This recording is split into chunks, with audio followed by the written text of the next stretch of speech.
Supreme कोर्टे गए बोलें हम जीत गए, हम लोग जीत गए। अरे क्या जीत गया भाई, मैं भी तो सुनूं, क्या जीत गया? हम लोग बीसी जीत गया। तो हम बोला अरे कहाँ से बीसी जीत गया? खबर निलाम बीसी জিতলো মানে কিছুই হয়নি, একটা ডেট ফিক্স করেছে, সেই ডেটের উপরেই চারিদিকে ফোন করে দিচ্ছে हम लोग जीत गया, बीसी जीत गया। पूरा सभी जगह जाओ, जाके बोलो बीसी में हम लोग बीसी जीत गया, जीत गया, जीत गया। यही तो अवस्था। एक एक बार मिथ्या কিভাবে এই গোয়েবলসে কাদায় সিপিএম থেকে শেখা। সিপিএম এখানে রাজত্ব করেছে, কংগ্রেসও একই রাজত্ব করেছে। একটা ভব্য রাজনীতি যদি যাকে বলা হয় তার নাম হচ্ছে ভারতীয় জনতা পার্টি, যারা কখনো মিথ্যা বলে না, যা বলবে সামনে বলবে, সত্য কথা বলবে, কিন্তু বিভ্রান্ত করবে না, না হলে নাই।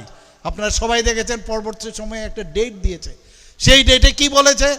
সেই ডেটে বলেছে যে প্রথমে বলেছে বিসি ইলেকশন। আরে আমরা তো রেডি আছি বিসি ইলেকশনের জন্য, আমাদের পক্ষে অসুবিধা নেই, কিন্তু কিভাবে বিসি ইলেকশন করাবে এই নিয়ে একটা বিভ্রান্ত সৃষ্টি করেছে।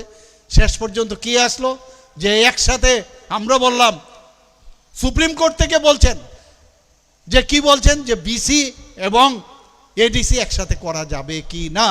আমরা বললাম আমাদের সমস্যা নেই, আমাদের সমস্যা নেই একসাথে করার, কিন্তু তার যে কতগুলো টেকনিক্যাল প্রবলেম আছে তার জন্য সময় লাগবে।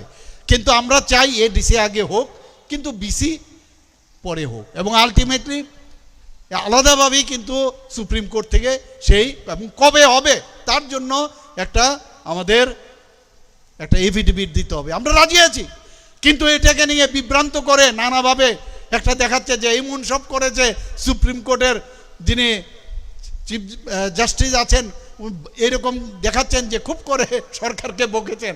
আসলে কাজের বেলায় অষ্টরম বা কিছুই হয়নি সেখানে।